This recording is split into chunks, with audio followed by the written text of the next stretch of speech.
Bro, pernah nggak lo ngerasa lo sudah minta ampun tapi tetap ngulang lagi? Udah nyoba berubah, udah berusaha ninggalin, tapi entah kenapa balik lagi. Dan di titik itu biasanya muncul satu rasa yang lebih dalam. Bukan cuma malu, tapi putus asa. Kayaknya gue emang gak bisa berubah.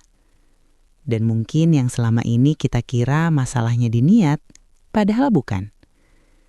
Hari ini kita akan kenal satu nama Allah yang jarang kita sadari perannya dalam hidup. Al-Qahar. Di episode sebelumnya, kita belajar tentang Al-Ghafar. Allah yang terus membuka pintu ampunan meskipun kita datang dengan kesalahan yang sama berulang kali.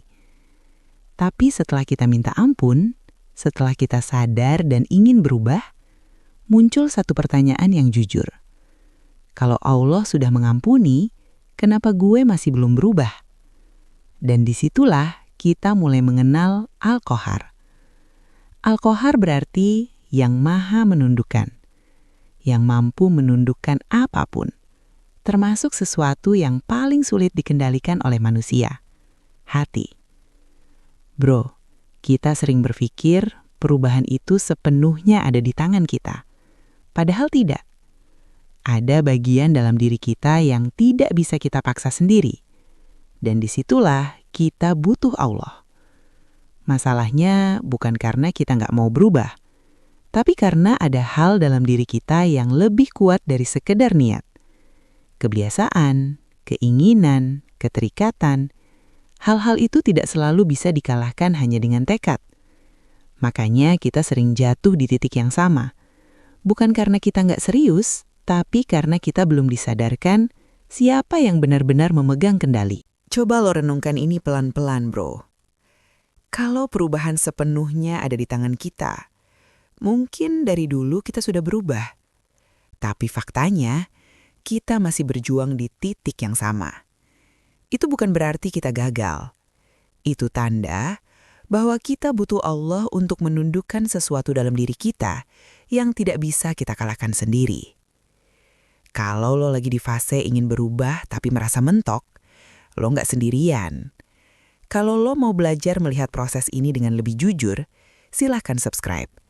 Bukan supaya kita jadi lebih kuat, tapi supaya kita tahu siapa yang harus kita mintai kekuatan. Al-Qahar tidak membuat kita berubah dengan paksaan yang menyakitkan, tapi dengan cara yang pelan.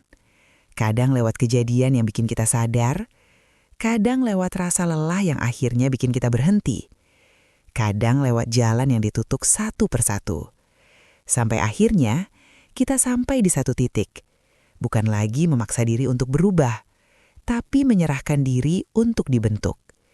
Jadi mungkin hari ini yang kita butuhkan bukan usaha yang lebih keras, tapi hubungan yang lebih dekat dengan Allah. Karena perubahan yang benar-benar bertahan bukan datang dari kekuatan kita, tapi dari hati yang sudah ditundukkan. Dan setelah hati mulai tunduk, akan datang satu fase yang lebih indah. Bukan lagi sekadar berjuang, tapi mulai diberi. Diberi kemudahan, diberi jalan, diberi sesuatu yang sebelumnya terasa mustahil. Di episode berikutnya, kita akan mengenal satu nama Allah yang berbicara tentang pemberian tanpa batas, Al-Wahhab. Karena setelah kita ditundukkan, Allah mulai memberi.